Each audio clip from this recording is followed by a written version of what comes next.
মধ্যপ্রাচ্যের আকাশে যুদ্ধের ধোঁয়া আর বাতাসে কান পাতলে শোনা যায় বাস্তুহারা স্বজনহারা মানুষের দীর্ঘশ্বাস। আজ ঈদ উল ফিতর নওরোজ হলেও ইরানের মানুষের অন্ধকার জীবনে উৎসবের আনন্দ তেমন স্পর্শ করতে পারেনি। সেখানে উৎসবের চিরচেনা রূপ হারিয়ে এখন শুধুই আছে ভয় আর অনিশ্চয়তা। তবুও মৃত্যুকে ভয় না করে তেহরান সহ দেশের বিভিন্ন প্রান্তে হাজারো মানুষ জড়ো হয়েছেন ঈদের জামাতে। উৎসবের দিনেও ইসরায়েলি বাহিনীর হামলার শিকার হয়েছে তেহরান। 21 মার্চ ঈদের দিন তেহরান এবং লেবাননের বৈরুত সহ বিভিন্ন স্থানে ভয়াবহ হামলা চালিয়েছে ইসরায়েলি বাহিনী। একসময় ঈদের আগে তেহরানের বাজারগুলোতে মানুষের কোলাহলে মুখরিত থাকতো।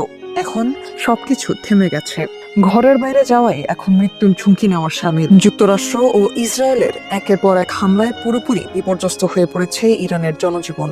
এ পর্যন্ত 2000-এর বেশি মানুষের মৃত্যু হয়েছে এই সংঘাতে।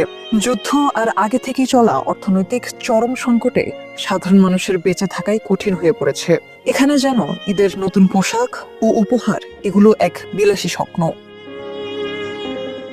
এর মধ্যে ঈদের আগের দিন 20 মার্চ ইসরায়েলি হামলায় নিহত হয়েছেন ইরানের রেভলিউশনারি গার্ডসের এক মুখপাত্র, আর তার জবাবে ইরানও ছুড়েছে ক্ষেপণাস্ত্র।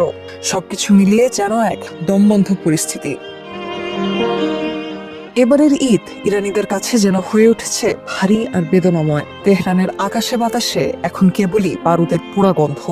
ধ্বংসস্তূপের মাঝে দাঁড়িয়ে ইরানিদের এখন একটাই প্রার্থনা, যুদ্ধের এই কালো মেঘ সরে গিয়ে কবে আসবে একটু শান্তির সকাল, কবে তারা আবার নির্ভয়ে বলতে পারবে ঈদ মোবারক।